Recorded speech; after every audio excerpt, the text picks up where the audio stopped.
সালাম আলাইকুম সম্মানিত ভিউয়ার্স। এটা একটা সমীকরণ আমাদেরকে সমাধান করতে হবে, তাহলে কিভাবে করা যায় দেখি। সলিউশন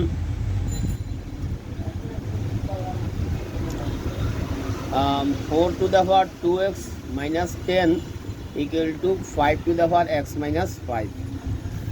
এখন আমরা 2 কমন নিই, এখান থেকে x minus 5 হবে সমান সমান 5 to the power x minus 5।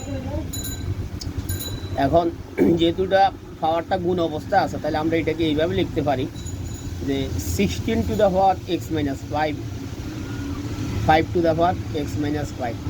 এখানে লক্ষণীয় যে পাওয়ারটা সেম কিন্তু ব্যাসটা সমান হচ্ছে না, কিন্তু পাওয়ার সমান হলে ব্যাস সমান হওয়া উচিত। যেহেতু এখানে সমান হয় নাই, সেহেতু একটা ক্ষেত্রে সম্ভব, সেটা হলে যদি পাওয়ারটার মান 0 হয় তাহলে দুই ব্যাস সমান হবে।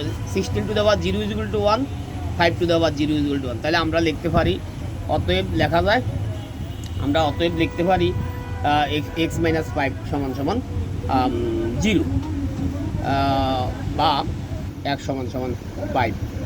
তাহলে আমাদের নির্ণীয় সমাধান হচ্ছে x সমান সমান 5।